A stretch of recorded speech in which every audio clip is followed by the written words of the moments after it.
आजको क्लासमा हामीहरू बीबीएस थर्ड इयर अन्तर्गत रहेको subject foundation of financial system in Nepal अन्तर्गत रहेको युनिट 2 यानी कि financial instrument and interest rate अथवा वित्तीय उपकरणहरू र ब्याज दरका सम्बन्धमा छलफल गर्नेछौँ। र यो च्याप्टरबाट चाहिँ हामीहरूलाई फाइनल एक्जाममा कि त एउटा 10 मार्क्सको र कि त एउटा 15 मार्क्सको लङ न्युमेरिकल प्रोब्लम सोध्ने गर्छ। र आजको क्लासमा चाहिँ हामीहरू सुरुमा यो च्याप्टरको बेसिक कन्सेप्ट र यो च्याप्टरसित जोडिएका फर्मुलाहरूलाई बुझ्ने कोसिस गर्नेछौँ र त्योभन्दा पश्चात गएर चाहिँ हामीहरू यो च्याप्टरबाट फाइनल एक्जाममा सोधिएका र सोध्न सक्ने सम्पूर्ण न्युमेरिकल प्रोब्लमहरूलाई पनि सल्भ गर्न सिक्नेछौँ। के हो त फाइनेन्शियल इन्स्ट्रुमेन्ट भनेको अथवा वित्तीय उपकरणहरू भनेको के हो, केलाई चाहिँ हामीहरू वित्तीय उपकरणहरू भनेर बुझ्न तथा परिभाषित गर्न सक्छौँ, यसको बारेमा सुरुमा अलिकति हामीहरू छलफल गरिहालौँ। ल, कुनै पनि वित्तीय बजारमा कारोबार हुने विभिन्न प्रकारका वित्तीय सम्पत्तिहरूलाई नै वित्तीय उपकरणहरू अथवा फाइनेन्शियल इन्स्ट्रुमेन्ट भनेर हामीहरू बुझ्न तथा परिभाषित गर्न सक्छौँ। यसलाई अझै विस्तृत एवं व्यापक ढङ्गबाट बुझ्नको लागि अथवा यसलाई अझै विस्तृत एवं व्यापक ढङ्गबाट परिभाषित गर्नको लागि के भनेर परिभाषित गर्न सकिन्छ भनेदेखि कुनै पनि वित्तीय बजारमा कारोबार एवं खरिद बिक्री हुने विभिन्न प्रकारका सेयर, डिबेन्चर, बोन्ड तथा ट्रेजरी नोट्सहरू, ट्रेजरी बोन्डहरू जस्ता वित्तीय सम्पत्तिहरूलाई नै हामीहरू वित्तीय उपकरणहरू अथवा फाइनेन्शियल इन्स्ट्रुमेन्ट भनेर बुझ्न तथा परिभाषित गर्न सक्छौँ। यानी कि वित्तीय उपकरणहरू भनेको चाहिँ वित्तीय बजारमा कारोबार हुने विभिन्न प्रकारका सेयरहरू, डिबेन्चरहरू, बोन्डहरू, ट्रेजरी नोट्सहरू जस्ता वित्तीय सम्पत्तिहरू रहेछन् भन्ने कुरा हामीहरूले बुझ्नुपर्ने हुन्छ। यसरी हामीहरूले वित्तीय उपकरणको बारेमा यति कुरा बुझिसके पछाडि वित्तीय उपकरणहरूलाई पनि हामीहरूले साधारणतया दुई भागमा विभाजन गरेर यसको अध्ययन तथा विश्लेषण गर्नुपर्ने हुन्छ। एक नम्बरमा छ मुद्रा बजार उपकरणहरू र अर्को नम्बरमा छ पुँजी बजार उपकरणहरू। यसरी वित्तीय उपकरणहरूलाई हामीहरूले मुद्रा बजार उपकरणहरू र पुँजी बजार उपकरणहरू भनेर दुई खण्डमा विभाजन गर्नुपर्ने हुन्छ। अब के हो त मुद्रा बजार उपकरणहरू भनेको र के हो त पुँजी बजार उपकरणहरू भनेको, यसलाई पनि हामीले परिभाषित गरेर बुझ्नुपर्ने हुन्छ। जति पनि अल्पकालीन वित्तीय आवश्यकताहरू छन् नि, अल्पकालीन वित्तीय आवश्यकता भन्ने बित्तिकै 1 वर्ष अथवा 1 वर्षभन्दा कम्ती पिरियडका वित्तीय आवश्यकताहरू भन्ने कुरा हामीले बुझ्नुपर्ने हुन्छ। र यस्ता जति पनि अल्पकालीन वित्तीय आवश्यकताहरू छन् हो ती अल्पकालीन वित्तीय आवश्यकताहरूको परिपूर्ति गर्नका लागि खरिद बिक्री गरिने वित्तीय सम्पत्ति तथा ऋणपत्रहरूलाई नै मुद्रा बजारका उपकरणहरू भनिन्छ भने जति पनि दीर्घकालीन वित्तीय आवश्यकताहरू छन्, दीर्घकालीन वित्तीय आवश्यकता भन्ने बित्तिकै मोर देन 1 इयर 1 वर्षभन्दा बढी पिरियडका वित्तीय आवश्यकताहरू भन्ने कुरा हामीले सम्झिनुपर्ने हुन्छ। यस्ता जति पनि दीर्घकालीन वित्तीय आवश्यकताहरू छन् हो ती दीर्घकालीन वित्तीय आवश्यकताहरूको परिपूर्तिका लागि खरिद बिक्री गरिने वित्तीय सम्पत्ति तथा ऋणपत्रहरूलाई नै पुँजी बजारका वित्तीय उपकरणहरू भनिन्छ भनेर हामीले त्यसलाई पनि बुझ्नुपर्ने हुन्छ। र यो टपिक सँगसँगै अर्को कुरा एउटा हामीहरूको यहाँनिर ब्याज दर भन्ने कुरा पनि जोडिएको छ। के हो त ब्याज दर भनेको, यसको बारेमा पनि अलिकति हामीहरू सुरुमा छलफल गरिहालौँ। अब विभिन्न प्रकारका कम्पनी, सङ्घ सङ्गठन तथा फर्महरूले अब यहाँनिर नि कम्पनी, सङ्घ सङ्गठन अथवा फर्महरू यो चाहिँ गभर्मेन्ट सेक्टरको पनि हुनसक्छ र प्राइभेट सेक्टर यानि कि कर्पोरेट सेक्टरको पनि हुनसक्छ। ल, यसरी विभिन्न प्रकारका कम्पनी तथा फर्म अथवा सङ्घ सङ्गठनहरूले विभिन्न प्रकारका ऋणपत्र तथा बोन्ड डिबेन्चरहरू जारी गर्ने गर्दछन्। यसरी विभिन्न प्रकारका कम्पनी, सङ्घ सङ्गठन तथा फर्महरूले जारी गरेका ऋणपत्र, बोन्ड तथा डिबेन्चरहरूमा विभिन्न लगानीकर्ताले लगानी गरिसके पछाडि जुन प्रतिफल पाउँछन् हो त्यो प्रतिफललाई नै इन्ट्रेस्ट रेट भनिन्छ भनेर हामीले यसलाई पनि परिभाषित गर्नुपर्ने हुन्छ। अथवा यसलाई फेरि मैले एकचोटि भनिदिएँ, विभिन्न प्रकारका कम्पनी, सङ्घ सङ्गठन तथा फर्महरूले जारी गरेका ऋणपत्र, बोन्ड तथा डिबेन्चरहरूमा विभिन्न लगानीकर्ताहरूले लगानी गरिसके पछाडि जुन प्रतिफल पाउँछन् हो त्यो प्रतिफललाई नै इन्ट्रेस्ट रेट भनिन्छ भनेर हामीले यसलाई बुझ्नुपर्ने हुन्छ। अब अघि पनि हामीले के भन्यौँ भने वित्तीय उपकरणहरूलाई मुद्रा बजारका उपकरणहरू र पुँजी बजारका उपकरणहरू भनेर सामान्यतया दुई भागमा विभाजन गरेर हामीले अध्ययन तथा विश्लेषण गर्नुपर्ने हुन्छ भन्ने कुरा त हामीले बुझ्यौँ। अब यसरी मुद्रा बजारका उपकरणहरू र पुँजी बजारका उपकरणहरूमा विभिन्न लगानीकर्ताहरूले लगानी गरिसके पछाडि त्यहाँबाट कति फाइदा पाइरहेका छन् भन्ने कुराको मेजरमेन्ट गर्नको लागि हामीहरूले विभिन्न टुल्स तथा टेक्निक्सहरूको प्रयोग गर्नुपर्ने हुन्छ। अब त्यसको बारेमा हामीहरू यहाँनिर डिटेलमा छलफल गर्नेछौँ। सबैभन्दा सुरुमा छ यहाँनिर डिस्काउन्ट रेट भन्ने छ क्या। यो जुन 5वटा छन् नि यहाँ फर्मुला हामीले लेखेका छौँ नि हो, यो 5वटा फर्मुला चाहिँ मुद्रा बजारका उपकरणहरूमा लगानीकर्ताले लगानी गरिसके पछाडि के कति प्रतिफल पाइरहेका छन् भन्ने कुराको मेजरमेन्ट गर्ने टुल्सहरू हुन्। ल, यो 5वटा चाहिँ त्यसरी हामीले बुझ्नुपर्ने हुन्छ। र जुन फर्स्ट फर्मुला छ हामीहरूको डिस्काउन्ट रेट भन्ने, अब यो डिस्काउन्ट रेटको बारेमा हामीहरू यहाँनिर बुझौँ। डिस्काउन्ट रेट चाहिँ केसित सम्बन्धित छ भनेदेखि जस्तै गभर्मेन्टलाई अल्पकालीन पैसाको आवश्यक पर्यो भने अथवा 1 वर्षभन्दा कम्ती पिरियडका लागि गभर्मेन्ट सेक्टरलाई पैसाको आवश्यक पर्यो भने हो गभर्मेन्ट सेक्टरले ट्रेजरी बिल्सहरूको इस्यु गर्ने गर्दछ। ट्रेजरी बिल्सहरूको इस्यु गर्दाखेरि त्यो ट्रेजरी बिल्सको एउटा फेस भ्यालु हुन्छ। मानिलिउँ कुनै ट्रेजरी बिल्सको फेस भ्यालु चाहिँ 10,000 छ, हो त्यो 10,000 रुपियाँ फेस भ्यालु भएको ट्रेजरी बिललाई गभर्मेन्टले अहिले 7,000 मा इस्यु गरेको छ मानिलिउँ। अब के हुन्छ त भनेदेखि अब कुनै लगानीकर्ताले यो गभर्मेन्ट सेक्टरले इस्यु गरेको ट्रेजरी बिलमा लगानी गर्दाखेरि अहिले 7,000 रुपियाँ लगानी गर्नुपर्ने हुन्छ र त्यसको एउटा म्याच्युरिटी पिरियड हुन्छ। सामान्यतया ट्रेजरी बिलको म्याच्युरिटी पिरियड भनेको 28 दिनको, 91 दिनको, 180 दिनको, 364 दिनको हुन्छ। यसरी गभर्मेन्ट सेक्टरले इस्यु गरेको ट्रेजरी बिलमा लगानीकर्ताले अहिले लगानी गर्दाखेरि 7,000 रुपियाँ लगानी गर्नुपर्ने हुन्छ र त्यो तोकिएको म्याच्युरिटी पिरियड सकिसके पछाडि फेरि लगानीकर्ताले पाउने भनेको चाहिँ यो फेस भ्यालु हो, यो 10,000 रुपियाँ पाउँछ भने यहाँनिर उसलाई कति फाइदा हुने रहेछ। सुरुमा लगानी गर्दा लगानीकर्ताले 7,000 रुपियाँ तिर्नु पर्यो, तर पछि उसले फिर्ता पाउँदाखेरि 10,000 पाउँछ भनेदेखि यहाँबाट उसले 3,000 रुपियाँ कमाउँदो रहेछ। हो यो 3,000 रुपियाँ कमाएको आधारमा त्यो कति प्रतिशत रिटर्न भएको रहेछ भन्ने कुरा हामीहरू डिस्काउन्ट रेटको फर्मुला प्रयोग गरेर निकाल्छौँ अथवा पत्ता लगाउँछौँ। यो गभर्मेन्टले चाहिँ ट्रेजरी बिल्सहरूको जारी गर्दाखेरि जति फेस भ्यालु छ त्यसलाई डिस्काउन्ट गरेर जारी गरेका हुन्छन्। 10,000 कोलाई 7,000 मा जारी गर्यो भने त 3,000 डिस्काउन्ट गरेको रहेछ नि त। हो त्यो डिस्काउन्ट एमाउन्ट जति छ नि हो त्यति बराबर चाहिँ कुनै लगानीकर्तालाई फाइदा हुन्छ।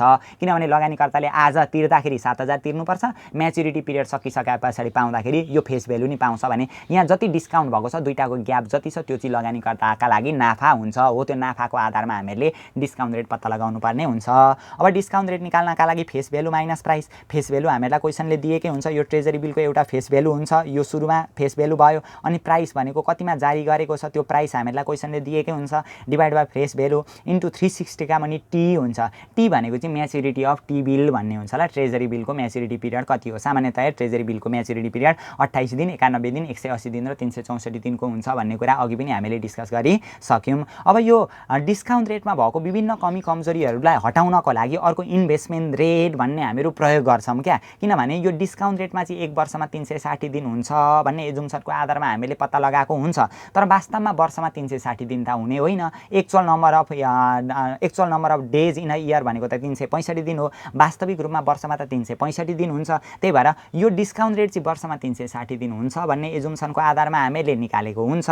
तर वर्षमा 365 दिन हुन्छ भन्ने एजुम्सनको आधारमा हामीले निकाल्यौँ भने त्यसलाई चाहिँ इन्भेस्टमेन्ट रेट भनिन्छ। अब इन्भेस्टमेन्ट रेट र डिस्काउन्ट रेटमा त्यस्तो धेरै केही फरक छैन। फेस भ्यालु माइनस प्राइस भइहाल्यो। यहाँ माथि चाहिँ फेस भ्यालु हुन्छ, यहाँनिर चाहिँ हामीले प्राइसले भाग गर्नुपर्ने हुन्छ। अनि यहाँनिर चाहिँ डेज इन अ इयर वर्षमा 365 दिन हुन्छ भन्ने एजुम्सनको आधारमा हामीले पत्ता लगाउनु पर्ने हुन्छ। अनि टी भनेको चाहिँ म्याच्युरिटी अफ टी बिल भन्ने हुन्छ क्या। कहिले म्याचड हुने हो त? 28 दिनमा म्याचड हुने हो कि 91 दिनमा म्याचड हुने हो कि त्यो म्याच्युरिटी पिरियड हामीलाई क्वेसनले दिएकै हुन्छ, त्यो म्याच्युरिटी पिरियड हामीले राख्नुपर्ने हुन्छ। अथवा कहिलेकाहीँ चाहिँ डाटा चाहिँ नि हामीलाई यस्तो खालको दिएको हुन्छ क्या। कहिलेकाहीँ चाहिँ यो फेस भ्यालु प्राइसहरू दिँदैन, फेस भ्यालु प्राइसहरू नदिइकन अर्कै खालको डाटा दिएको हुन्छ। त्यो अर्कै खालको डाटा दिएको अवस्थामा पनि हामीले इन्भेस्टमेन्ट रेट पत्ता लगाउन सक्छौँ। कसरी? हामीलाई डिस्काउन्ट रेट दिएको हुन्छ 365 into discount rate divide by 360 minus T into discount rate भन्ने यो फर्मुला एप्लाई गरेर पनि हामीहरू इन्भेस्टमेन्ट रेट पत्ता लगाउन सक्छौँ। यो चाहिँ के रहेछ त? अल्पकालीन रूपमा पैसाको आवश्यक पर्यो भने गभर्मेन्टले ट्रेजरी बिल्सहरू जारी गरेको हुन्छ। त्यो ट्रेजरी बिल्सहरूमा गभर्मेन्टले जारी गरेको ट्रेजरी बिल्सहरूमा लगानीकर्ताले लगानी गर्दाखेरि कति प्रतिफल पाइरहेको छ भन्ने कुराको मेजरमेन्ट गर्ने टुल्स सिकेर छ डिस्काउन्ट रेट र इन्भेस्टमेन्ट रेट रहेछ भनेर हामीले बुझ्नुपर्ने हुन्छ ल। अर्को छ सिङ्गल पेमेन्ट येल्ड भन्छ क्या, एसपिवाई भन्छ। सिङ्गल पेमेन्ट येल्ड भनेको चाहिँ नि कुनै पनि ब्याङ्क तथा वित्तीय संस्था एवं सहकारीहरूलाई अल्पकालीन रूपमा पैसाको आवश्यक पर्यो भने हो त्यो अल्पकालीन पैसाको आवश्यकतालाई परिपूर्ति गर्नका लागि विभिन्न प्रकारका ब्याङ्क वित्तीय संस्था तथा सहकारीहरूले सर्टिफिकेट अफ डिपोजिटहरू इस्यु गर्ने गर्दछन्। अब सर्टिफिकेट अफ डिपोजिटहरू इस्यु गरिसके पछाडि उक्त ब्याङ्क तथा वित्तीय संस्था एवं सहकारीहरूले इस्यु गरेको सर्टिफिकेट अफ डिपोजिटहरूमा लगानी गरिसके पछाडि लगानीकर्ताले कति फाइदा कमायो भन्ने कुराको मेजरमेन्ट गर्ने टुल्स चाहिँ हामीहरूको सिङ्गल पेमेन्ट येल्ड अथवा एसपिवाई हो, जहाँ चाहिँ हामीहरू इन्भेस्टमेन्ट रेट इन्टु 360 का मनी 365 भनेर यो फर्मुला एप्लाई गरेर पत्ता लगाउँछौँ। आइआर भनेको इन्भेस्टमेन्ट रेट हो जुन हामीलाई क्वेसनले अलरेडी दिएकै हुन्छ। यहाँनिर चाहिँ के हुन्छ भने विभिन्न ब्याङ्क तथा वित्तीय संस्था तथा सहकारीहरूले अल्पकालीन रूपमा पैसाको आवश्यक पर्यो भने सर्टिफिकेट अफ डिपोजिटहरू जारी गर्छन्। सर्टिफिकेट अफ डिपोजिटहरू जारी गरिसके पछाडि के भन्छन् भनेदेखि अहिले मलाई 10,000 रुपियाँ पैसा दिनु, अहिले मलाई 10,000 रुपियाँ पैसा दिनुभयो भने एउटा सर्टेन टाइम पछाडि म तपाईँहरूलाई त्यहाँ टाइम पनि तोकिदिएको हुन्छ, यति समय पछाडि म तपाईँहरूलाई एकमुष्ट रूपमा 15,000 पैसा दिन्छु भनेर यो सर्टिफिकेट अफ डिपोजिटहरू इस्यु गरेका हुन्छन्। अब हो यस्तो अवस्थामा लगानीकर्ताले अहिले त्यो सर्टिफिकेट अफ डिपोजिटमा लगानी गर्दा 10,000 पैसा लगानी गर्नु पर्यो र तोकिएको समय पछाडि त्यो लगानीकर्ताले एकमुष्ट रूपमा 15,000 रुपियाँ पैसा फिर्ता पाउँछ। त्यही भएर एकमुष्ट रूपमा 15,000 पायो भने त यहाँ 5,000 बढी पायो नि त। हो त्यो बढी पाएको पैसाको आधारमा निकालिएको प्रतिफलै investment rate single payment yield हो। एकमुष्ट रूपमा दिन्छन् क्या। अहिले 10,000 लगानी गर्दाखेरि एउटा सर्टेन टाइम पछाडि एकमुष्ट रूपमा 15,000 पैसा चाहिँ लगानीकर्ताले पाउँछ। बिचमा ब्याज स्याज केही पाउँदैन, अन्तिममा एकमुष्ट रूपमा 15,000 रुपियाँ पैसा चाहिँ पाउने रहेछ। हो त्यही भएर सिंगल पेमेन्ट येल भनेको एकमुष्ट भुक्तानी क्या। सिंगल पेमेन्ट, सिंगल भनेको एकैचोटि पेमेन्ट गर्दाखेरिको येल्ड भन्न खोजेको क्या। प्रतिफल कति हुन्छ त्यो हामीले पत्ता लगाउनु पर्ने हुन्छ। आज 10,000 हामीले लगानी गरेका छौँ भने सर्टिफिकेट अफ डिपोजिटमा एकमुष्ट रूपमा सिंगल हामीहरू कति हजार पाउँछौँ एउटा सर्टेन समय पछाडि 15,000 पाउने रहेछौँ। हो यस्तो अवस्थामा हामीले सिंगल पेमेन्ट येल्ड पत्ता लगाउनु पर्ने हुन्छ। सिंगल पेमेन्ट येल्ड भनेको एसपीवाईले डिनोट गरिन्छ। निकाल्नका लागि इन्ट्रेस्ट रेट इन्टु 360 का पनि 365 भन्ने हामीले फर्मुला एप्लाई गर्नुपर्ने हुन्छ। अब यहाँभन्दा पछाडि इफेक्टिभ एनुअल येल्ड EAY भन्ने छ। अब इफेक्टिभ एनुअल येल्ड भनेको चाहिँ नि हामीहरू यहाँ चाहिँ मुद्रा बजारका उपकरणहरूबाट प्राप्त भएको प्रतिफलको आधारमा व्याख्या तथा विश्लेषण गर्दैछौँ है। इफेक्टिभ एनुअल येल्ड भनेको नि अब मुद्रा बजारमा विभिन्न उपकरणहरू हुन्छन्, जस्तै सर्टिफिकेट अफ डिपोजिट भयो, ट्रेजरी बिल्सहरू भयो होइन, अनि कमर्सियल पेपरहरू भयो। यसरी मुद्रा बजारमा भएका विभिन्न वित्तीय उपकरणहरू तथा ऋणपत्रहरू मध्ये सबैभन्दा राम्रो विकल्प चाहिँ कुन हो लगानीकर्ताहरूका लागि भन्ने कुरा चेक गर्नको लागि हामीले इफेक्टिभ एनुअल येल्ड पत्ता लगाउनु पर्ने हुन्छ।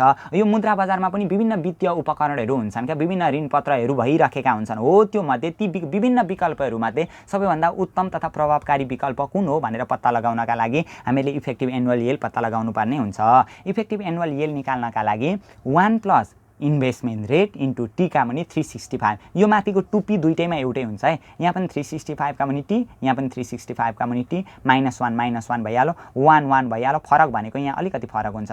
जस्तै 1 plus investment rate into T का पनि 365 इन्भेस्टमेन्ट रेट दियो भने यसरी। यदि सिंगल पेमेन्ट येल्ड दिएको छ भने 1 plus single payment yield into T का पनि 360 भनेर हामीले गर्नुपर्ने हुन्छ। किनभने यो सिंगल पेमेन्ट येल्ड भनेको चाहिँ 360 दिनको बेसिसमा हामीले पत्ता लगाएको कारणले गर्दाखेरि यहाँनिर पनि 360 दिन राख्नुपर्ने हुन्छ। जुन इन्भेस्टमेन्ट रेट छ, इन्भेस्टमेन्ट रेट चाहिँ 365 दिनको आधारमा हामीले पत्ता लगाएको हुन्छ। त्यही भएर यहाँ पनि 365 दिन हामीले राख्नुपर्ने हुन्छ। र यो इफेक्टिभ निकाल्नका लागि जहिले पनि माथि चाहिँ 365 का पनि टी, 365 का पनि टी। टी भनेको म्याच्युरिटी पिरियड भन्ने हुन्छ ल, कति वर्षमा, कति महिनामा अथवा कति दिनमा म्याचड हुने हो भन्ने कुरा यहाँ दिएको हुन्छ। वर्ष त होइन, किनभने मुद्रा बजारका उपकरणहरूको बारेमा हामीहरू यहाँनिर पढ्दैछौँ। मुद्रा बजारका उपकरणहरू भन्ने बित्तिकै 1 वर्ष अथवा 1 वर्षभन्दा कम्ती पिरियडको हुन्छ। कति दिनमा अथवा कति महिनामा म्याचड हुने हो भन्ने कुरा हामीलाई क्वेसनले दिएको हुन्छ ल। एउटै छ नि त। 1 plus investment rate into T का पनि 365, अनि यहाँनिर चाहिँ 1 plus single payment yield into T का पनि 360 हुन्छ। माथि टाउको भनेको एउटै हुन्छ, यहाँ केही पनि फरक छैन। 365 360 आइआरको ठाउँमा एसपीवाई दियो भने एसपीवाई हामीले राख्नुपर्ने हुन्छ। एसपीवाई सिंगल पेमेन्ट येल्ड आयो भने तलपट्टि 360 हुने रहेछ भन्ने कुरा हामीले बुझ्नुपर्ने हुन्छ। अब यहाँभन्दा पछाडि होल्डिङ पिरियड रिटर्न भन्छ क्या। होल्डिङ पिरियड रिटर्न भनेको नि हामीले आज कुनै सेक्युरिटिजहरूमा हामीले आज 100 रुपियाँ लगानी गरेका छौँ, एउटा सेक्युरिटिजमा 100 रुपियाँ लगानी गरेका छौँ। अब 1 वर्षसम्म हामीले नबेचिकन होल्ड गरिराख्यौँ क्या, होल्ड गरिराख्यौँ अनि 1 वर्ष पछाडि 150 मा हामीले बेच्यौँ भने अब यहाँबाट कति फाइदा भयो त। 1 वर्षसम्म होल्ड गऱ्यौँ भने 1 वर्ष पिरियडमा होल्ड गरिराख्दाखेरि हामीलाई कति प्रतिशत रिटर्न हुन्छ भनेर निकाल्नुपर्ने हुन्छ ल, जसलाई होल्डिङ पिरियड रिटर्न भनिन्छ, एचपिआर भनिन्छ। होल्डिङ पिरियड रिटर्न निकाल्नका लागि इन्डिङ प्राइस भनेको अन्तिममा त्यसको प्राइस कति पुग्यो त, बिगिनिङ प्राइस भनेको सुरुमा हामीले लगानी गर्दा त्यसको प्राइस कति थियो त, डिभाइडेड बाइ बिगिनिङ प्राइसले भाग गरेर हामीले के निकाल्नु पर्ने हुन्छ, होल्डिङ पिरियड रिटर्न निकाल्नु पर्ने हुन्छ तथा पत्ता लगाउनु पर्ने हुन्छ। यो चाहिँ हामीहरूको भयो, यो चाहिँ मुद्रा बजारका उपकरणहरूमा अथवा मुद्रा बजारका उपकरणहरूमा कुनै पनि लगानीकर्ताले लगानी गरिसके पछाडि के कस्तो प्रतिफल कमाउने रहेछ भन्ने कुरा हो। त्यो प्रतिफलको मेजरमेन्ट गर्ने यिनीहरू चाहिँ टुल्सहरू अथवा टेक्निक्सहरू भए। अब यहाँनिर अर्को एउटा पाटोमा हामीले के पढ्नुपर्ने हुन्छ भने नेट एसेट्स भ्यालु भन्छ क्या एनएबी। अब एनएबी भनेको चाहिँ नि कुनै पनि म्युचुअल फन्ड अथवा सामूहिक लगानी कोषको कुनै पनि म्युचुअल फन्डको 1 युनिट सेयरको प्राइस कति हो अथवा 1 युनिट सेयरको प्राइस कति हो भन्ने कुरा चाहिँ एनएबीले दर्शाउँछ क्या। कुनै पनि म्युचुअल फन्ड अथवा सामूहिक लगानी कोष भन्छ नेपालीमा, हो त्यो सामूहिक लगानी कोषको 1 युनिट सेयरको प्राइस नि के हुँदो रहेछ, एनएबी हुँदो रहेछ, यानि कि नेट एसेट्स भ्यालु हुँदो रहेछ। अब यो म्युचुअल फन्ड भनेको चाहिँ के हो त, यसको कन्सेप्ट पनि अलिकति हामीहरू बुझिहालौँ न त ल। विभिन्न प्रकारका लगानीकर्ताहरूबाट रकम सङ्कलन गरेर उक्त सङ्कलित भएको रकमलाई लगानी विविधीकरणको मान्यता अनुसार विभिन्न कम्पनीहरूको सेयर, बोन्ड, डिबेन्चरहरू तथा अन्य एसेट्सहरूमा लगानी गर्नको लागि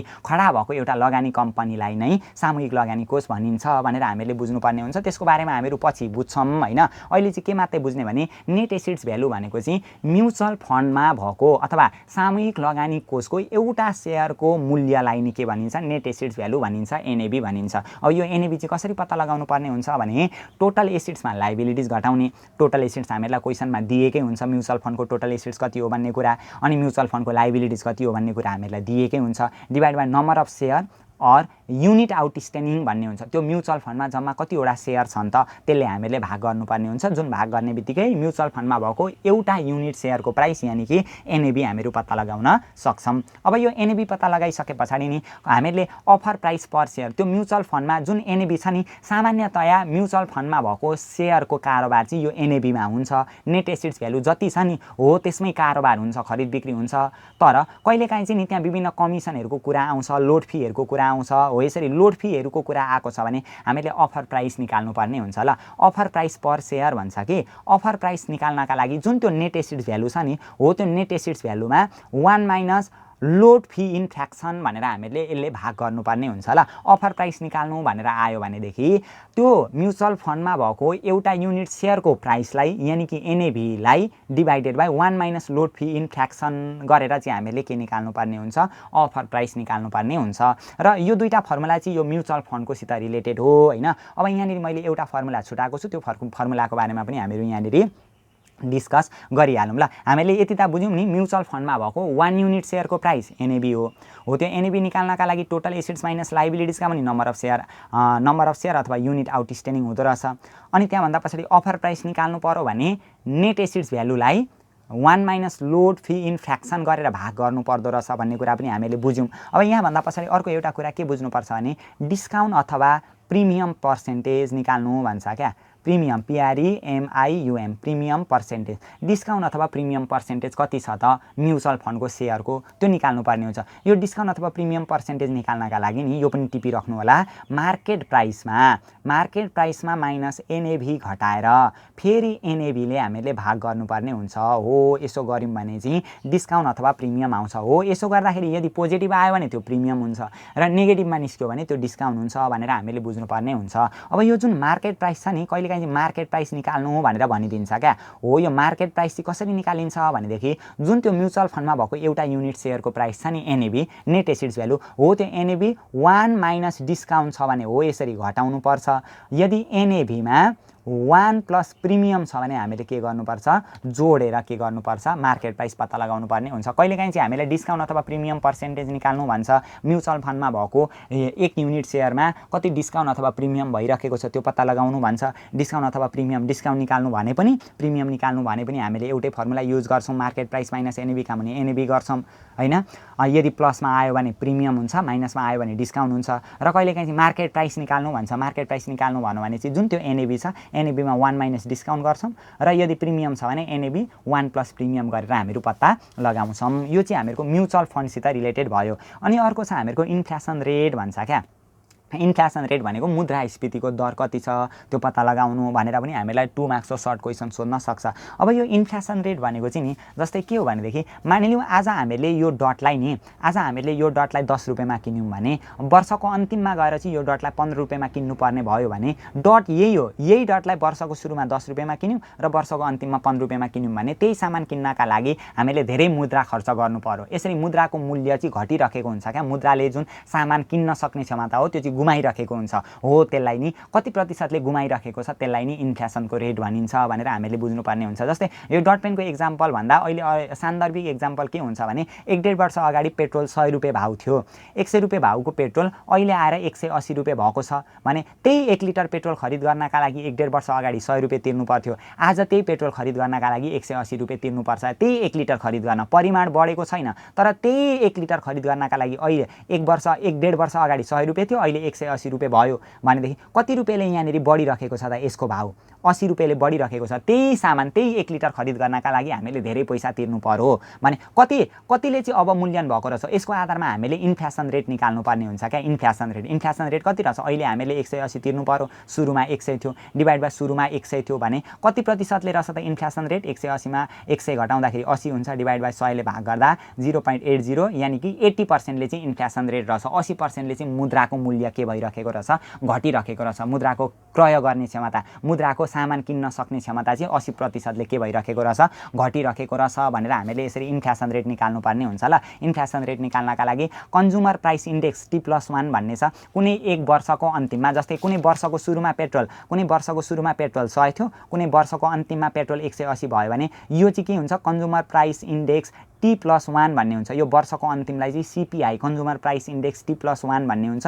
यो सुरुकोलाई चाहिँ कन्ज्युमर प्राइस इन्डेक्स T भन्ने हुन्छ ल। त्यही भएर CPI T+1, यो T+1 भनेको यो वर्षको अन्तिममा कति पुगेको छ माइनस अब वर्षको सुरुमा कति थियो त? 100 रुपियाँ थियो। यहाँनिर वर्षको सुरुमा 100 रुपियाँ थियो, डिभाइड बाइ वर्षको सुरुमा कति थियो त्यो हामीले निकाल्नु पर्ने हुन्छ। कुनै एउटा सर्टेन पिरियडमा, कुनै एक वर्षभित्रमा मुद्राको आफ्नो क्रय क्षमता कतिले गुमिरहेको छ त? कति प्रतिशतले गुमिरहेको छ? त्यसैलाई नि के भनिन्छ? इन्फ्लेसन रेट भनिन्छ भनेर हामीले बुझ्नुपर्ने हुन्छ ल। अर्को छ नोमिनल इन्ट्रेस्ट रेट। अब यो इन्ट्रेस्ट रेट हुन्छ नि, यो नोमिनल इन्ट्रेस्ट रेट निकाल्नका लागि real interest rate plus inflation premium भनेर हामीले जोड्नुपर्ने हुन्छ। प्लस अनि यो के स्ट्रिक इन्टु आइपी भन्ने छ। यसको भ्यालु चाहिँ अत्यन्तै सानो आउने भएको कारणले गर्दा यसलाई चाहिँ हामीहरू प्रायः समायोजन गर्दैनौँ। अहिले यो छ भन्ने कुरा हामीहरू भुलिदिउँ, अहिले यो छैन भन्ने कुरा हामीहरू सम्झिराखौँ। यो नोमिनल इन्ट्रेस्ट रेट निकाल्नका लागि अथवा ब्याजको दर निकाल्नका लागि real risk free rate of interest, यो के स्ट्रिक भनेको चाहिँ real risk free rate of interest भन्ने हुन्छ प्लस इन्फ्लेसन प्रिमियम। अब यो बुझ्नका लागि पहिले यो दुईटा कुरा बुझिहालौँ ल। यो के स्ट्रिक भनेको नि यदि नि कुनै इकोनोमीमा, कुनै अर्थतन्त्रमा इन्फ्लेसन नहुने हो भने, इन्फ्लेसन नहुने हो को मतलब मानिलिउँ वर्षको सुरुमा पेट्रोलको भाउ 100 रुपियाँ थियो, वर्षको अन्तिममा पनि त्यो पेट्रोलको भाउ 100 नै रुपियाँ छ, कुनै सामानको मूल्य चेन्ज भएको छैन भनेदेखि हो त्यस्तो अवस्थामा इन्फ्लेसन रेट के हुन्छ? 0 हुन्छ। यदि इन्फ्लेसन रेट नहुने हो भने, यसरी इकोनोमीमा इन्फ्लेसन रेट नहुने हो भने, अर्थतन्त्रमा इन्फ्लेसन देखा नपर्ने हो भने कुनै पनि लगानीकर्ताले विभिन्न विकल्पहरूमा लगानी गरिसके पछाडि कति प्रतिशत प्रतिफल पाउँछ नि? हो त्यसलाई चाहिँ real risk free rate of interest, यो के स्ट्रिक भनिन्छ। फेरि एकचोटि मैले दोहोऱ्याएँ ल। यदि इकोनोमीमा इन्फ्लेसन रेट नहुने हो भने, इन्फ्लेसन रेट नहुनेको मतलब जुन सामानको भाउ वर्षको सुरुमा जति थियो वर्षको अन्तिममा पनि त्यति नै हुने हो भने, इन्फ्लेसन रेट चाहिँ समान हुने हो भने, इन्फ्लेसन रेट चाहिँ हुँदै नहुने हो भने, 0 हुने हो भने, हो त्यस्तो अवस्थामा कुनै लगानीकर्ताहरूले विभिन्न विकल्पहरूमा लगानी गर्दा जति प्रतिशत प्रतिफल पाउँछ हो त्यसलाई चाहिँ real risk free rate of interest यानी कि के स्ट्रिक भनिन्छ। हो त्यो real risk free rate of के स्ट्रिकमा त्यो अर्थतन्त्रमा यदि इन्फ्लेसन रेट देखा पर्यो भने त्यो इन्फ्लेसन प्रिमियम जोड्दाखेरि त्यो दुईटाको जोडफल जति हुन्छ नि हो त्योबाट चाहिँ इन्ट्रेस्ट रेट डिटरमाइन हुन्छ। कुनै ब्याज दर निकाल्नका लागि ब्याज दर चाहिँ के को आधारमा निर्धारण हुने रहेछ त? यदि इन्फ्लेसन नहुने हो भने लगानी गर्दा कति प्रतिशत फाइदा हुन्छ र त्यसमा प्लस इन्फ्लेसनको दरलाई हामीले जोडिदिने हो भने नोमिनल इन्ट्रेस्ट रेट आउँछ यानी कि इन्ट्रेस्ट रेट आउँछ भन्ने कुरा हामीले बुझ्नुपर्ने हुन्छ। र यति कुरा अब हामीले बुझिसके पछाडि यो च्याप्टरको अर्को एउटा इम्पोर्टेन्ट पाटो छ। अब कुनै पनि लगानीकर्ताले नि विभिन्न विकल्पहरूमा लगानी गरिरहँदाखेरि उसले गभर्नमेन्ट सेक्टरको बोन्डहरूमा पनि लगानी गरिराखेको हुन्छ र कर्पोरेट सेक्टरको बोन्डहरूमा पनि लगानी गरिराखेको हुन्छ हैन। गभर्नमेन्ट सेक्टरको ट्रेजरी बोन्डहरूमा लगानी गरिराखेको हुन्छ, कर्पोरेट सेक्टरको कर्पोरेट बोन्डहरूमा लगानी गरिराखेको हुन्छ।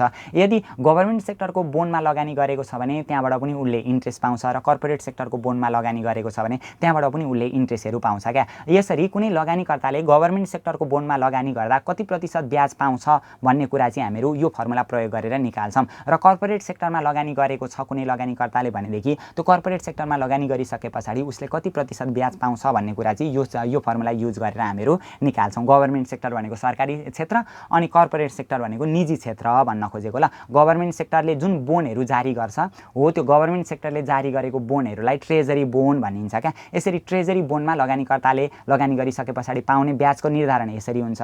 अनि कर्पोरेट सेक्टर यानि कि निजी क्षेत्रले जारी गर्ने बोनलाई कर्पोरेट बोन भनिन्छ। त्यो कर्पोरेट बोनमा लगानी गरिसके पछाडि लगानीकर्ताले पाउने ब्याजको निर्धारण चाहिँ हामीले यो फर्मुला प्रयोग गरेर निकाल्नुपर्ने हुन्छ। कसरी निकाल्नुपर्ने रहेछ त? येल अन ट्रेजरी बोन भन्छ क्या। येल भनेको प्रतिफल।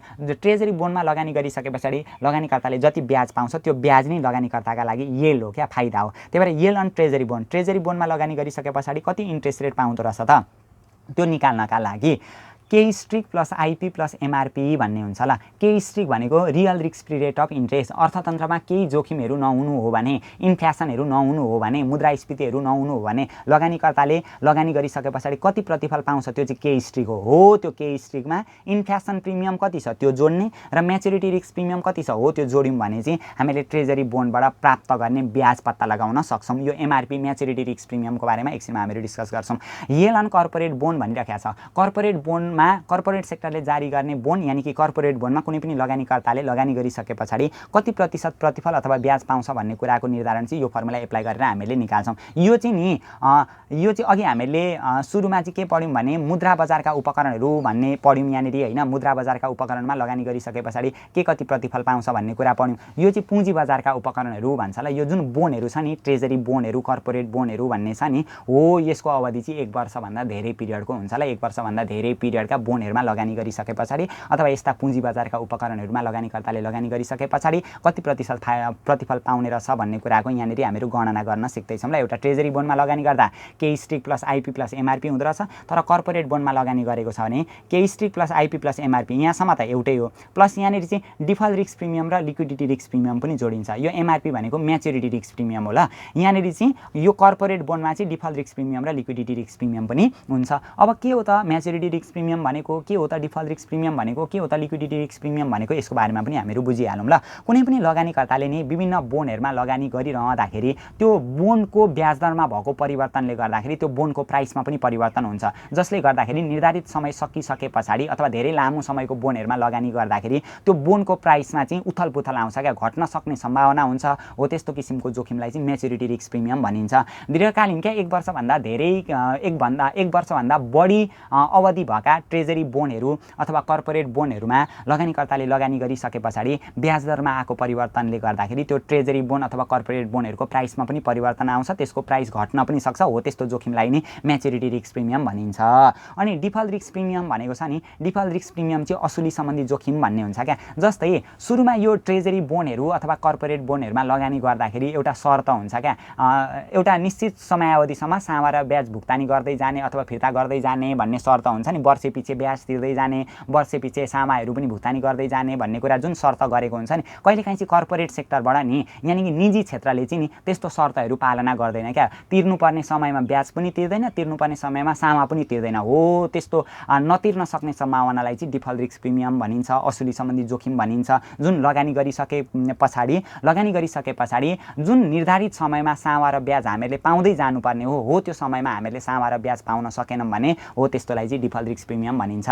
र अर्को चाहिँ लिक्विडिटी रिस्क प्रिमियम भन्ने छ नि। लिक्विडिटी रिस्क प्रिमियम भनेको चाहिँ के हो भनेदेखि हामीले जुन बोनहरूमा डिबेन्चरहरूमा लगानी गरिसके पछाडि नि हामीले भनेको बेलामा त्यसलाई बिक्री वितरण गरेर क्यासमा कन्भर्ट गर्न सक्नुपर्छ क्या। यो ट्रेजरी बोनहरूलाई गभर्नमेन्ट सेक्टरबाट जारी गरेको बोनहरूलाई चाहिँ त्यो क्यासमा कन्भर्ट गर्न सकिन्छ। तर कहिलेकाहीँ कर्पोरेट सेक्टरबाट जारी गरेको बोन अथवा हामीले कर्पोरेट सेक्टरको बोनमा लगानी गरेका छौँ भने हामीले भनेको बेलामा कहिलेकाहीँ बेच्न सक्दैनौँ क्या। भनेको बेलामा बेचेर पैसा त्यहाँबाट लिन सक्दैनौँ हो। त्यस्तो किसिमको जोखिमलाई चाहिँ लिक्विडिटी रिस्क प्रिमियम भनिन्छ। जम्मा 3वटा रिस्क प्रिमियम क्या, एउटा म्याच्युरिटी रिस्क प्रिमियम, एउटा डिफल्ट रिस्क प्रिमियम, एउटा लिक्विडिटी रिस्क प्रिमियम हो। यो 3वटै जोखिम कर्पोरेट बोनमा चाहिँ 3वटै जोखिम हुन्छ, तर ट्रेजरी बोनमा चाहिँ म्याच्युरिटी रिस्क प्रिमियम मात्रै हुन्छ। डिफल्ट रिस्क प्रिमियम र लिक्विडिटी रिस्क प्रिमियम चाहिँ यो ट्रेजरी बोनमा चाहिँ हुँदैन, तर कर्पोरेट बोनमा चाहिँ 3वटै किसिमको जोखिमहरू हुन्छ भन्ने कुरा हामीले बुझ्नुपर्ने हुन्छ। के रहेछ त म्याच्युरिटी रिस्क प्रिमियम भनेको? म्याच्युरिटी रिस्क प्रिमियम भनेको ब्याज दर बजार ब्याज दर परिवर्तन भएको कारणले गर्दाखेरि बोन्डहरूको प्राइस उथलपुथल हुनु अथवा घट्न सक्ने जोखिमलाई चाहिँ म्याच्युरिटी रिस्क प्रिमियम भनिदो रहेछ हैन। धेरै लामो समय 1 वर्षभन्दा धेरै अवधि भएको बोन्डहरुमा हामीले लगानी गरेका छौं भने ब्याज दर परिवर्तन हुन सक्ने चान्सेस हुन्छ। ब्याज दर परिवर्तन भएको अवस्थाबाट बोन्डको प्राइस पनि घट्न सक्छ। हो त्यस्तो किसिमको जोखिमलाई चाहिँ म्याच्युरिटी रिस्क प्रिमियम भनिन्छ। डिफल्ट रिस्क प्रिमियम भनेको चाहिँ जुन शर्त अनुसार हामीले ऋण लगानी गरेको बोन्डहरुमा लगानी गरेको त्यो शर्त बमोजिम नि हामीले पाउनुपर्ने समयमा ब्याज पाएनौं अथवा पाउनुपर्ने समयमा सामा पाएनौं भनेदेखि हो त्यस्तो अवस्थामा चाहिँ डिफल्ट रिस्क प्रिमियमको उत्पन्न हुन्छ। असुली सम्बन्धी जोखिम देखा पर्छ। गभर्नमेन्ट सेक्टरले चाहिँ त्यस्तो धोका दिदैन, तर यो ट्रेजरी बोन्डमा लगानी गर्यौं भने चाहिँ हामीलाई त्यस्तो धोका हुँदैन, डिफल्ट रिस्क प्रिमियम हुँदैन। तर कर्पोरेट बोन्डमा हामीले लगानी गरेका छौं भने चाहिँ डिफल्ट रिस्क प्रिमियम उत्पन्न हुन सक्छ। लिक्विडिटी रिस्क प्रिमियम भनेको चाहिँ हामीले विभिन्न प्रकारका बोन्डहरुमा लगानी गरिसकेपछि हामीले भनेको बेलामा बेचेर क्याशमा कन्भर्ट गर्न नसक्ने अवस्था रहन्छ भने हो त्यसलाई चाहिँ लिक्विडिटी रिस्क प्रिमियम भनिन्छ। यो कर्पोरेट सेक्टरको बोन्डमा चाहिँ त्यस्तो किसिमको जोखिम हुन्छ, निजी क्षेत्रको बोन्डमा चाहिँ त्यस्तो किसिमको जोखिम हुन्छ भनेर हामीले बुझ्नुपर्ने हुन्छ। र अर्को छ हामीहरुको एउटा यहाँनिर एक्सपेक्टेसन थ्योरी भन्ने छ है।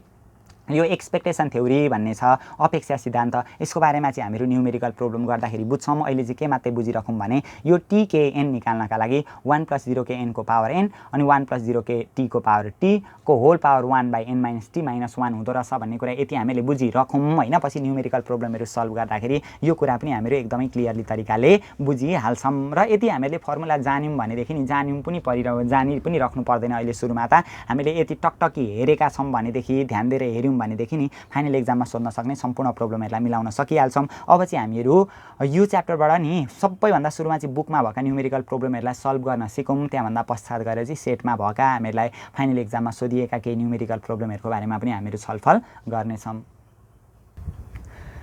हामीहरुलाई नि यो हामीहरु प्रोब्लम सल्भ गर्दाखेरि नि यो जुन अस्मिता पब्लिकेसन बुक छ, अस्मिता पब्लिकेसनले निकालेको बुक छ, यहाँबाट हामीहरु केही प्रोब्लमहरुलाई सल्भ गर्छौं। भएका प्रोब्लमहरु यहाँका पनि सबैलाई सल्भ गर्दै जाउँ हैन। प्रोब्लमहरु हामीलाई दिएका छन् धेरै।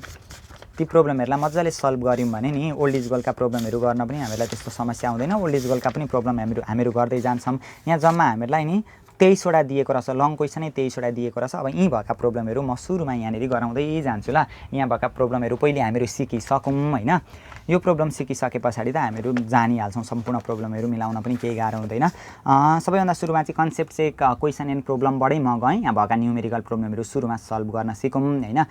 के भनेको छ भने 7 नम्बरदेखि दिएको रहेछ हामीलाई न्यूमेरिकल प्रोब्लम। 7 नम्बरमा के भन्दै छ भने ABC mutual fund has a 10,000 share outstanding भनेको छ। म्युचुअल फन्ड भनेको सामूहिक लगानी कोष भन्छ। अघि पनि हामीले के डिस्कस गरेका छौं भने नि हामीले अघि के डिस्कस गरेका थियौं भने विभिन्न प्रकारका लगानीकर्ताहरुबाट रकम संकलन गरेर त्यो संकलन भएको रकमलाई लगानी विविधीकरणको मान्यता अनुसार लगानीको विविधीकरणको मान्यता भन्ने बित्तिकै नि 2 अथवा 2 भन्दा धेरै विकल्पहरुमा लगानी गर्नु। क्या जति पनि पैसा छ त्यो भएको पैसालाई चाहिँ एकै ठाउँमा मात्रै लगानी नगरेर 2 अथवा 2 भन्दा बढी विकल्पहरुमा लगानी गर्नु नि लगानी विविधीकरणको मान्यता हो ल। यसरी विभिन्न लगानीकर्ताहरुबाट रकम संकलन गरेर संकलित भएको रकमलाई लगानी विविधीकरणको मान्यता अनुसार विभिन्न कम्पनीहरुका शेयर बोन्ड डिबेन्चरहरुमा लगानी गर्ने अथवा विभिन्न एसिड्सहरु खरिद गर्नका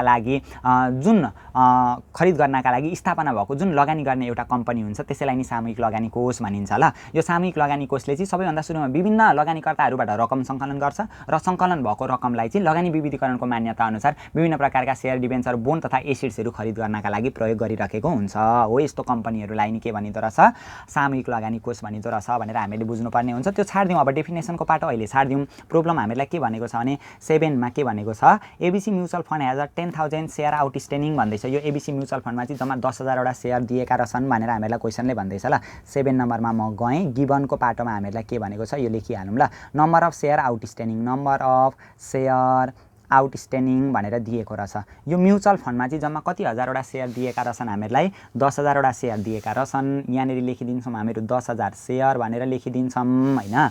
अनि इट्स टोटल एसिड्स 2,50,000 भनेको छ। टोटल एसिड्स हामीलाई दिएको रहेछ। टोटल एसिड्स भनेको ल टीए भनेर मैले सर्टकटमा मानिदिएँ ल। एक्जाममा यो मानिराख्नुपर्ने अनिवार्य छैन। टोटल एसिड्स 2,50,000 दिएको रहेछ हैन। अनि टोटल लायबिलिटीज भनेर दिएको रहेछ 50,000 हामीलाई दिएको रहेछ। टोटल लायबिलिटीज टोटल लायबिलिटीज भनेको टीएल। टोटल लायबिलिटीज कति दिएको रहेछ हामीलाई 50,000 दिएको रहेछ।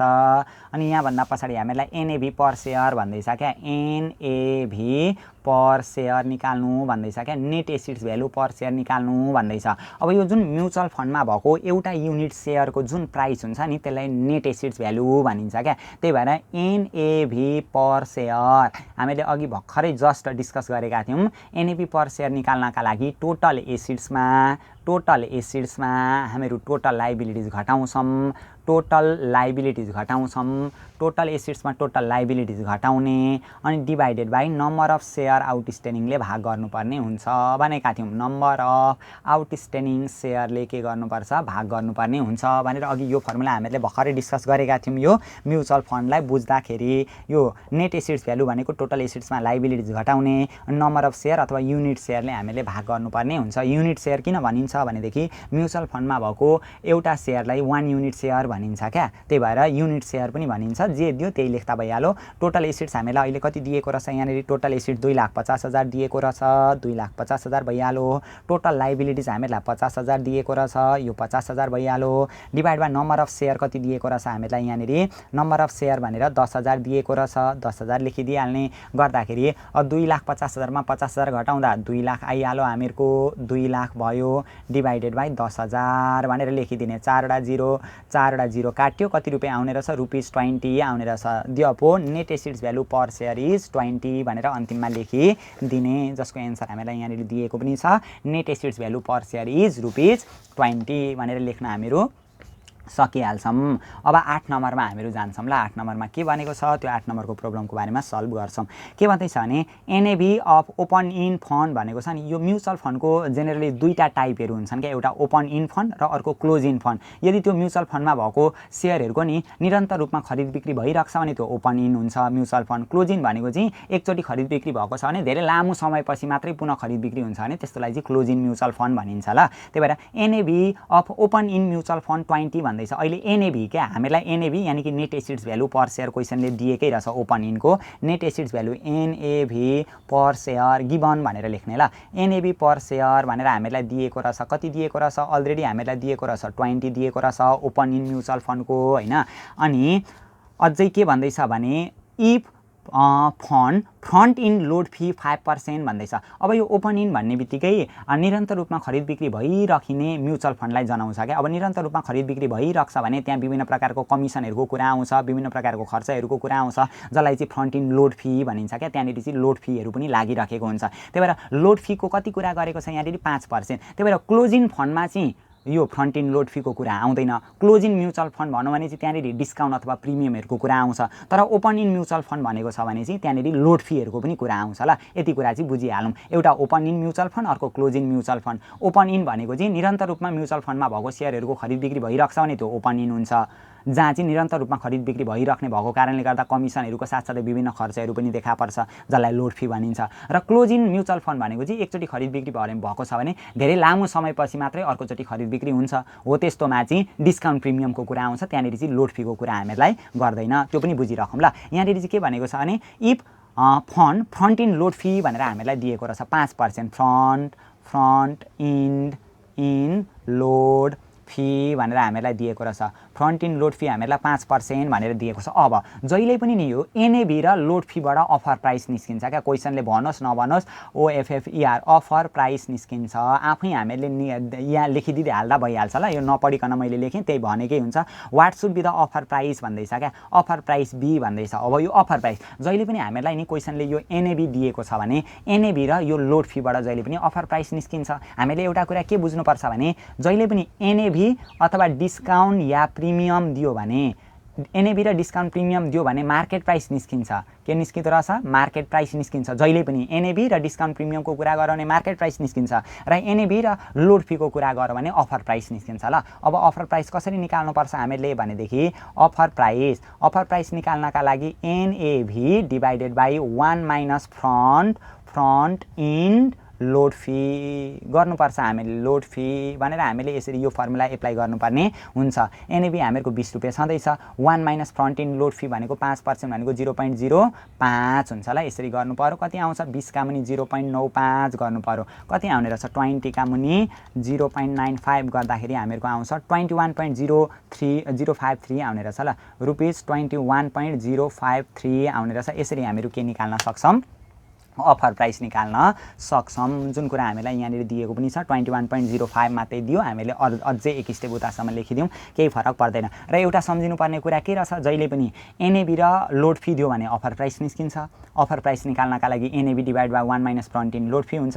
यदि एनएबी र डिस्काउन्ट अथवा प्रिमियम दिएको छ भने मार्केट प्राइस निस्किन्छ। र यो मार्केट प्राइस निकाल्नका लागि चाहिँ हामीले के गर्नु पर्थ्यो, मार्केट प्राइस अघि पनि हामीले डिस्कस गरेका थियौँ नि, मार्केट प्राइस निकाल्नका लागि चाहिँ एनएबी टाइम्स 1 माइनस डिस्काउन्ट थियो भने यसो गर्ने हैन। अनि यदि एनएबी अनि प्रिमियम थियो भने चाहिँ 1 प्लस प्रिमियम गरेर हामीले यसरी गर्नुपर्ने हुन्थ्यो। यो कुरा पनि हामीले सँगसँगै बुझ्दै जानुपर्ने हुन्छ। अघि हामीले यहाँनिर डिस्कस पनि गरेका थियौँ, अफर प्राइस निकाल्ने फर्मुला त एनएबी निकाल्ने फर्मुला पनि डिस्कस गरेका थियौँ, अफर प्राइस निकाल्ने फर्मुला पनि डिस्कस गरेका थियौँ नि त। अफर प्राइस निकाल्नका लागि चाहिँ NAB divide by 1 minus front end load fee in fraction भनेर हामीले यसरी गरेका थियौँ हैन, लोड फी इन फ्र्याक्सन भनेर, त्यो भइहाल्यो। ल 8 नम्बरको सर्ट प्रब्लम पनि हामीले सक्यौँ। सबै प्रब्लम गर्दै जाउँ कि प्रब्लम गर्दै गएपछि हामीलाई त्यस्तो केही समस्या हुने कुरै हुँदैन। ल हामीले गऱ्यौँ अहिले 7 नम्बर गऱ्यौँ, 8 नम्बर गऱ्यौँ हैन। अब हामीहरू गर्दैछौँ यहाँनिर 9 नम्बरमा हामीहरू जाँदैछौँ। ल यो सबै म्युचुअल फन्डसित रिलेटेड प्रब्लम हामीलाई दिएको रहेछ 9 नम्बर। अब 9 नम्बरमा के भनेको छ भने the jet fund close in investment भनेको थियो। अघि ओपन इन भन्दै थियो, ओपन इनमा चाहिँ हामीलाई लोड फीको कुरा गरेको हुन्थ्यो, तर क्लोज इनमा चाहिँ डिस्काउन्ट प्रिमियमको कुरा गरिदिन्छ। ल jet fund close in investment company NAB per share 40 भनेको छ। अहिले पनि हामीलाई एनएबी पर सेयर दिएकै छ, एनएबी पर सेयर भनेर दिएको छ। कति रुपियाँ दिएको रहेछ एनएबी पर सेयर 40 भनेर दिएको छ। र यहाँभन्दा पछाडि अर्को हामीलाई के भनेको छ पर सेयर, अनि ट्रेडिङ एट 10% डिस्काउन्ट भन्दैछ। ल डिस्काउन्ट भनेर हामीलाई दिएको रहेछ, डी पनि फेरि चाइनिज जस्तो छ कि मेरो चाहिँ 10% डिस्काउन्ट भन्दैछ, यहाँनिर 10% डिस्काउन्ट भनेर हामीले लेख्यौँ।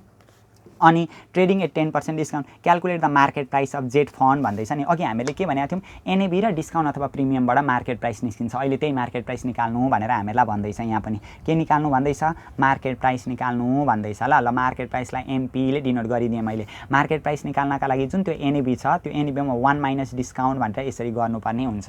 यहाँनिर छ नि मार्केट प्राइस निकाल्न एनएबीमा 1 माइनस डिस्काउन्ट गर्नुपर्ने हुन्छ। एनएबी भनेको हामीहरूको कति छ 40, 1 माइनस डिस्काउन्ट भनेको 0.10 हुन्छ। 40 को 40 भइहाल्यो इन्टु 0.90 हुन्छ हैन। 9 चौको 36 हुने रहेछ, रुपिस कति आउने रहेछ 36। यो चाहिँ हामीहरूको के रहेछ मार्केट प्राइस रहेछ। यदि प्रिमियम थियो भने के हुन्थ्यो, प्रिमियम थियो भने चाहिँ एनएबी हैन टाइम्स 1 प्लस प्रिमियम गरेर हामीले के गर्नुपर्ने हुन्थ्यो, मार्केट प्राइस पत्ता लगाउनु पर्ने हुन्थ्यो। तर अहिले हामीले डिस्काउन्ट दियो, डिस्काउन्ट दिएको अवस्थामा हामीले यसो गर्नु पर्यो। यो पनि सक्यो। अब 10 नम्बरमा पनि हामीलाई प्रब्लम दिएको रहेछ, त्यो 10 नम्बरतिर हामीहरू गइहाल्छौँ। ल 10 नम्बरमा के भनेको छ 10 नम्बरमा भनेदेखि ABC mutual fund 20,000 share outstanding भन्दैछ। ल म्युचुअल फन्डकै कुरा गर्दैछ, नम्बर अफ सेयर आउटस्ट्यान्डिङ भनेर लेखिदिइहाल्ने, नम्बर अफ सेयर आउटस्ट्यान्डिङ भनेर लेखिदिने। जम्मा कति हजार दिएको रहेछ 20,000 भनेर दिएको रहेछ। ल 20,000 वटा 1 10 100 1000 10,000 ल 20,000 वटा सेयर हामीलाई दिएको छ। And its assets consist of common stock with aggregate market value 50 lakh 1 10 100 1000 10,000 lakh 10 lakh 50 lakh र लाइबिलिटिज हामीलाई 2,50,000 भनेर हामीलाई भन्दैछ। What is the NAV per share भन्दैछ। अब हामीले के अघि बुझेका थियौँ भनेदेखि जुन म्युचुअल फन्ड हो नि, म्युचुअल फन्डले चाहिँ के गर्छ भनेदेखि विभिन्न लगानीकर्ताहरूबाट रकम सङ्कलन गरेर त्यो सङ्कलन भएको रकमलाई अन्य कम्पनीहरूको सेयरहरू डिबेन्चरहरू खरिद गर्नका लागि प्रयोग गर्छ। अब अन्य कम्पनीहरूको सेयरहरू डिबेन्चरहरू खरिद गर्दाखेरि जति बराबरको सेयर अनि डिबेन्चरहरू खरिद गरेको छ त्यो चाहिँ सम्पत्ति हुन्छ क्या उसको लागि। अब मानिलिउँ न हामीहरूले मानिलिउँ एबिसी कम्पनीको सेयर खरिद गरेको छ अनि एक्सवाइजेड कम्पनीको बोन्डहरू खरिद गरेको छ भने जति बराबरको खरिद गरेको छ त्यो त हामीहरूको लागि सम्पत्ति हुन्छ नि त। त्यही भएर यहाँ पनि हामीले के बुझ्नु पर्यो भने यो म्युचुअल फन्डमा 20,000 वटा सेयर छ एन्ड इट्स एसिड्स कन्सिस्ट, र यो म्युचुअल फन्डको एसिड्स चाहिँ कमन स्टक हो अरे, किनभने अरू कम्पनीहरूको कमन स्टकहरूमा सेयरहरूमा उसले लगानी गरिराखेको हुन्छ, अरू कम्पनीहरूको सेयरहरूमा उसले लगानी गरेको छ भने त्यही नै उसको के हुन्छ एसिड्स हुन्छ। कति बराबरको एसिड्स रहेछ, एग्रिगेट मार्केट भ्यालु भनेको 50 लाख बराबरको मार्केट भ्यालुको सेयरहरू रहेछ, कमन स्टकहरू रहेछ, त्यही नै उसको के हो यो एसिड्स हो भनेर हामीले बुझ्नुपर्ने हुन्छ। सम्झौँ न, सिम्पल भाषामा सम्झौँ न, हामीले सेयरहरूमा लगानी गरेको छ भने जति बराबरको लगानी गरेको छ त्यसको भ्यालु जति छ त्यही हाम्रो सम्पत्ति हुन्छ। अब म्युचुअल फन्डले पनि अरू कम्पनीहरूको सेयरहरूमा लगानी गर्ने हो क्या, जति बराबरको मार्केट भ्यालु भएको सेयरहरूमा लगानी गरेको छ त्यति नै त्यो म्युचुअल फन्डको के हुन्छ टोटल एसिड्स हुन्छ 50 50 लाख 1 10 100 1000 10,000 लाख 10 लाख 50 लाख भनेर हामीले लेख्नुपर्ने हुन्छ दिएको छ नि त 50 लाख हामीलाई र लाइबिलिटिज भनेर दिएको छ हामीलाई लाइबिलिटिज भनेर कति दिएको रहेछ 1 10 100 1000 10,000 लाख 2,50,000 आँखा पनि तिरिमिरी भइसक्यो कि त्यही भएर जिरो नगनिकन यहाँनिर धर छैन अब यसको आधारमा हामीलाई के निकाल्नु भनेको छ what is the NAV per share भन्दैछ एनएबी यानी कि नेट एसेट्स भ्यालु पर शेयर निकाल्नु भन्दैछ अब एनएबी निकाल्नका लागि त हामीहरूको फर्मुला के थियो अघि टोटल एसेट्समा हैन टोटल एसेट्समा माइनस लाइबिलिटिज घटाएर divided by number of share अथवा नम्बर अफ युनिट आउटस्ट्यान्डिङ भनेको थियो हैन नम्बर अफ शेयर आउटस्ट्यान्डिङले हामीले भाग गर्नुपर्ने हुन्छ टोटल एसेट्स भनेको 50 लाख 1 10 100 1000 10,000 लाख 10 लाख 50 लाख भयो 2,50,000 हामीहरूको लाइबिलिटिज भयो divide by number of share outstanding भनेको हामीहरूको 20,000 रहेछ भनेर यसरी हामीले पत्ता लगाउनु पर्ने हुन्छ अब कति आउने रहेछ त 50 लाखमा 2,50,000 घटाउँदाखेरि 47,50,000 हामीहरूको आउने रहेछ डिवाइडेड बाइ 20,000 आउने रहेछ गर्दाखेरि 237.5 आउने रहेछ ल 237.5 20,000 कि हामीलाई कति दिएको छ नम्बर अफ शेयर आउटस्ट्यान्डिङ 20,000 कि 2 लाख दिएको छ 2 लाख रुपैयाँ 2 लाखवटा चाहिँ नम्बर अफ शेयर दिएको छ ल 2 लाख दिएको छ गर्दाखेरि चाहिँ हामीहरूको 23.75 आउने रहेछ ल 2 लाखले भाग गर्दाखेरि त एउटा पोइन्ट अगाडि आउँछ नि त फेरि 23.75 आउने रहेछ त्यही भएर यो एनएबी पर शेयर चाहिँ 23.57 हुने रहेछ भनेर हामीले यो पनि निकाल्यौँ 23.75 पर शेयर हैन 2 लाख रुपैयाँ दिएको छ ठीक छ 2 लाखवटा दिएको छ है शेयरको संख्या त्यो पनि भयो अरु सबै थ्योरिटिकल क्वेशनहरु छन् यो थ्योरिटिकल क्वेशनको बारेमा पनि हामीहरु समय रह्यो भने डिस्कस गरौँला हैन अब एकैचोटी हामीहरु यहाँ 22 नम्बरमा जान्छौं ल 22 नम्बरमा हामीलाई न्यूमेरिकल प्रब्लम दिएको रहेछ हैन 7 को गर्यौं 8 9 10 को गर्यौं अब एकैचोटी कतिमा दिएको छ हामीलाई 22 नम्बरमा दिएको छ अब 22 नम्बरमा के भनेको छ भने if inflation during the last 12 month was भनेको छ के लास्ट 12 मन्थ भनेको विगत बितेको 12 वर्षमा इन्फ्लेसन 3% रहेछ भन्दैछ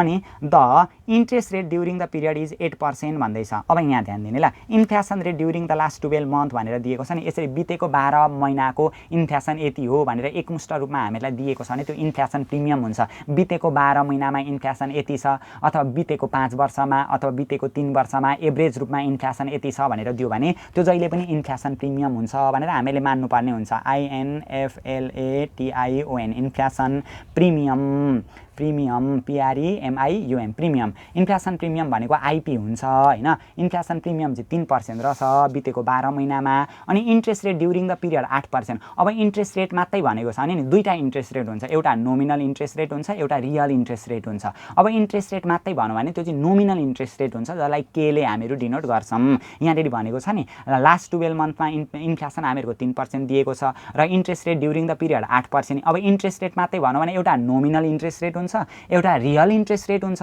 अब नोमिनल हो कि रियल हो केही भनेन भने त्यो जहिले पनि नोमिनल इन्ट्रेस्ट रेट हुन्छ जसलाई हामीहरु के ले डिनोट गर्छौं ल अनि यतापटि what was the real interest rate of interest भन्दैछ रियल रेट अफ इन्ट्रेस्ट भन्दैछ र यो रियल रेट अफ इन्ट्रेस्ट चाहिँ हामीलाई पत्ता लगाउनु भनेर क्वेशनले भनिराखेको छ र त्यो यतापटि दिएको जुन इन्ट्रेस्ट रेट हो यो चाहिँ नोमिनल इन्ट्रेस्ट रेट रहेछ भन्ने कुरा हामीले बुझ्नुपर्ने हुन्छ ल 8% भन्नु नि interest rate during the period भनेको 8% चाहिँ नोमिनल इन्ट्रेस्ट रेट रहेछ भन्ने हामीले बुझ्नुपर्ने हुन्छ nominal interest rate nominal interest rate भनेको के हो कति पर्सेन्ट रहेछ 8% र हामीलाई के निकाल्नु भन्दैछ रियल रेट अफ इन्ट्रेस्ट निकाल्नु भन्दैछ रियल रेट अफ इन्ट्रेस्ट भनेको जहिले पनि के स्ट्रिक हुन्छ अब यो रियल रेट अफ इन्ट्रेस्ट कसरी निकाल्ने त भनेदेखि हामीले अघि भर्खर एउटा फर्मुला के डिस्कस गरेका थियौं भनेदेखि यो नोमिनल इन्ट्रेस्ट रेट भनेको नोमिनल इन्ट्रेस्ट रेट निकाल्नका लागि के स्ट्रिक प्लस आइपी हुन्छ यसलाई ख्याल नगर्ने भनेका थियौं नि हामीले यो नोमिनल इन्ट्रेस्ट रेट भनेको के स्ट्रिक प्लस आइपी हो यानी कि नोमिनल इन्ट्रेस्ट रेट भनेको के स्ट्रिक प्लस के हो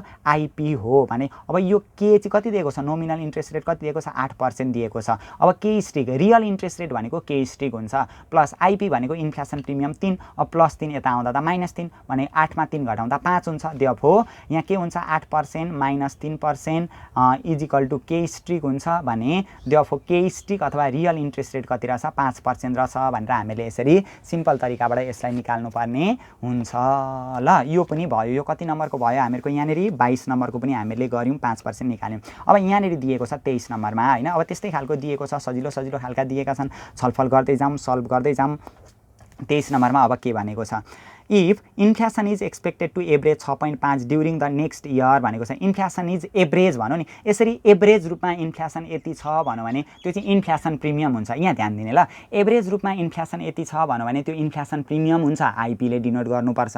तर यो पहिलो वर्षको इन्फ्लेसन यति छ, दोस्रो वर्षको इन्फ्लेसन यति छ, तेस्रो वर्षको इन्फ्लेसन यति छ भनेर प्रत्येक पिरियडै पछिको छुट्टा छुट्टै इन्फ्लेसन रेट दिएको छ भने चाहिँ त्यसलाई चाहिँ I1, I2, I3, I4 गर्दै हामीले मान्नुपर्ने हुन्छ। तर एभरेज रूपमा इन्फ्लेसन यति छ भनेर एउटै मात्रै रेट दिएको छ भने त्यो चाहिँ इन्फ्लेसन प्रिमियम हुन्छ। यहाँ के भनौँ, if inflation is expected to average 6.5% during the next year भनेको छ नि, नेक्स्ट इयरको एभरेज भनेको 6.5% अरे भन्दैछ। 6.5% त एउटै मात्रै हामीलाई दियो नि त, हो यसरी एउटै मात्रै दियो भने त्यो चाहिँ इन्फ्लेसन प्रिमियम हुन्छ। इन्फ्लेसन प्रिमियम एभरेज भनेर हामीलाई दियो भने इन्फ्लेसन प्रिमियम। इन्फ्लेसन प्रिमियम भनेको आइपी कति पर्सेन्ट दिएको रहेछ, 6.5% दिएको रहेछ, यसरी हामीले लेख्नुपर्ने हुन्छ। Next year and the real rate is 2.5%। यसरी रियल रेट इज भन्यो भने यो रियल इन्ट्रेस्ट रेट हो भन्ने कुरा हामीले बुझ्नुपर्छ। जहाँ रियल रेट भनौँ नि, रियल रेट भन्ने बित्तिकै रियल इन्ट्रेस्ट रेट भन्ने कुरा हामीले बुझ्नुपर्ने हुन्छ। रियल इन्ट्रेस्ट रेट भनेको के स्ट्रिकले डिनोट गरिन्छ, रियल इन्ट्रेस्ट रेट कति दिएको रहेछ, 2.5% दिएको रहेछ। र हामीलाई के निकाल्नु भन्दैछ यहाँनिर, what should be the current rate of interest. अब करेन्ट रेट अफ इन्ट्रेस्ट मात्रै भनौँ, रियल हो कि नोमिनल हो केही भनेन भने नोमिनल इन्ट्रेस्ट रेट हो। यो के निकाल्नु भनेको छ, nominal, NOMINAL, nominal interest rate पत्ता लगाउनु पर्ने रहेछ। Nominal interest rate is equal to what. अब नोमिनल इन्ट्रेस्ट रेट निकाल्नका लागि त अघि पनि हामीले गरेका थियौँ नि, नोमिनल इन्ट्रेस्ट रेट भनेको के स्ट्रिक प्लस के हुन्छ, आइपी हुन्छ। अथवा के स्ट्रिक हामीलाई कति दिएको रहेछ, 2.5 दिएको रहेछ। आइपी भनेको कति दिएको रहेछ, 6.5, 6, 8 एकले कति हुन्छ, 9% हुने रहेछ भनेर हामीहरू यसरी सिम्पल तरिकाले यसलाई पनि सल्भ गर्न सक्छौँ हैन। यो पनि भयो। अब हेर्ने है, अब अरू पनि हेर्दै जाऊँ न, कति सजिला प्रब्लम छन्। यो भयो हामीहरूको 23 नम्बरको प्रब्लम हामीले सल्भ गऱ्यौँ हैन। अब 24 नम्बरमा के भनेको छ ल, म अर्को पेपरमा यहाँनिर गरिदिन्छु ल, यो यतिकै होस् हैन। यहाँनिर गर्छौँ हामीहरू 24 नम्बरको प्रब्लमलाई सल्भ। 24 नम्बरमा के भनेको छ भने assume 2% real risk free rate भनेको छ। अब यहाँ ध्यान दिने है, 24 नम्बरमा assume 2% real risk free rate भनौँ। रियल रिस्क फ्री रेट भन्यो भने नि, रियल रिस्क फ्री रेट भनेको यो के स्ट्रिक हो, पुरै लेखिदिने ल, रियल रिस्क फ्री रेट भनेर लेखिदिने। रियल रिस्क फ्री रेट भनेको के स्ट्रिक हो, कति पर्सेन्ट दिएको रहेछ यहाँनिर, 2% भनेर हामीलाई दिएको रहेछ। अनि इन्फ्लेसन इज 5% इयर 1। अब यसरी प्रत्येक वर्षको छुट्टा छुट्टै इन्फ्लेसन दियो भने I1, I2 हुन्छ क्या। यहाँ हेर्ने त, इन्फ्लेसन इज 5% इयर 1। अब इयर 1 भनेको पहिलो वर्षमा 5% छ अरे हैन। इन्फ्लेसन इन इयर 1 भन्ने I1 इज इक्वल टु 5% लेख्ने।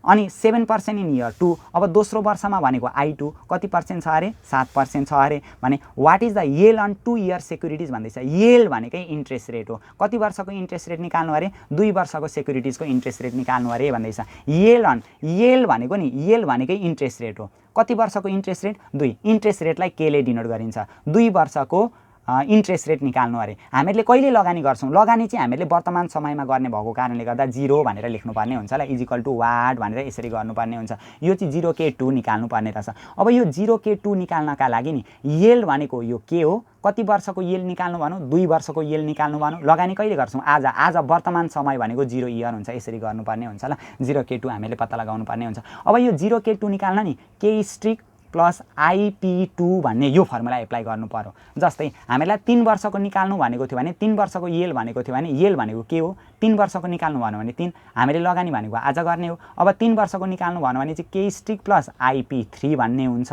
अब 2 वर्षको निकाल्नु भन्यो भने चाहिँ के स्ट्रिक प्लस IP2 भन्ने हुन्छ। अब यो के स्ट्रिक भनेको कति दिएको छ, 2 दिएको छ। प्लस IP2 भनेको चाहिँ नि I1 प्लस I2/2, त्यो इन्डिभिजुअललाई जोडेर 2 ले भाग गरेर एभरेज निकाल्नु पर्ने हुन्छ। 2 को 2 भइहाल्यो। प्लस I1 भनेको 5 दिएको छ, अनि I2 भनेको 7 दिएको छ, डिभाइड बाई 2, 7 5 ले 12, 12 लाई 2 ले भाग गर्दाखेरि 6 हुन्छ, 6 2 ले कति हुने रहेछ, 8% हुने रहेछ भनेर हामीले यसरी निकाल्नु पर्ने हुन्छ। अब अरु फेरि हामीहरू यो बुझ्दै पनि जान्छौँ ल, अझै एकछिनमा बुझ्छौँ पनि। अब 3 वर्ष, अब मानिलिउँ हामीलाई पहिलो वर्षको इन्फ्लेसन 5%, दोस्रो वर्षको इन्फ्लेसन 7% र तेस्रो वर्षको इन्फ्लेसन हामीलाई 8% दिएको भए, अब हामीलाई 3 वर्षको येल निकाल्नु भन्यो भने, 3 वर्षको येल निकाल्नु भन्यो भने के स्ट्रिक प्लस IP3 गर्थ्यौँ क्या। अब के स्ट्रिक त हामीलाई दिएकै छ 2%।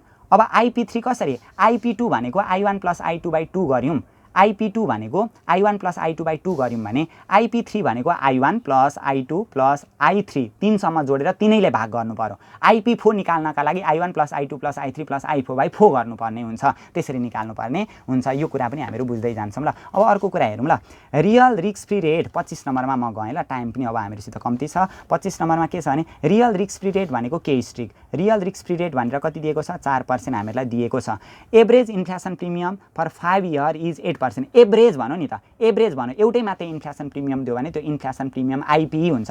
कति वर्षको एभरेज भनौँ त, त्यो लेखिदिँदा पनि हुन्छ। Average inflation premium for 5 year भनेको 5 वर्षसम्मको एभरेज कति पर्सेन्ट दिएको रहेछ 8% दिएको रहेछ, 8% भइहाल्यो। अनि if maturity risk premium on 5 year securities 2%। अब यहाँ के भनौँ, म्याच्युरिटी रिस्क प्रिमियम भनेको 5 वर्षको सेक्युरिटिजको म्याच्युरिटी रिस्क प्रिमियम कति दिएको रहेछ 2% दिएको रहेछ है, 2% दिएको रहेछ भने what is the yield on 5 year securities भन्दैछ। अब yield on what is the yield, yield भनेकै इन्ट्रेस्ट रेट हो। येल्ड अन 5 इयर सेक्युरिटिज भन्यो भने 5। अब कहिले लगानी गर्छौँ आज 0 हो, 0K5 निकाल्नु पर्यो। अब यहाँ हेर्ने त, अघि 0K2 निकाल्दा के स्ट्रिक प्लस IP2 थियो, 0K2 निकाल्दाखेरि के स्ट्रिक प्लस IP2 थियो।